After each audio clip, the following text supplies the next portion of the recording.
મારી આગળ આવો એટલે દરેકની માતા હું જોતી હોઉં. પણ માતાનો વાસ ક્યાં હોય? હંમેશા હૃદયમાં. બહાર તો ખાલી દીવાબત્તી કરો, ફોટા લગાવેલા હોય, મૂર્તિ હોય, પણ અસલ કુળદેવીનો વાસ હોય તો દરેક દીકરાઓના હૃદયમાં.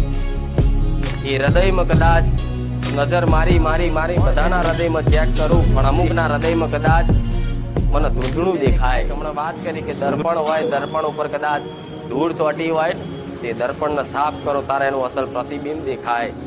એવી રીતે કદાચ મારા સાનિધ્યમ જેમ જેમ રવિવાર ભરતા જશો, જેમ જેમ કદાચ મારા સાનિધ્યમાં આવી અને મારા પ્રવચન રૂપી શબ્દોને જીવનમાં ઉતારતા જશો ને, એમ એમ તમારા હૃદય રૂપી દર્પણને સાફ કરી અને ચોખ્ખા સ્વચ્છ બનાવી અને તમારી માતાને ના બેઠેલી જોઈ લો તો બહુચર માતાને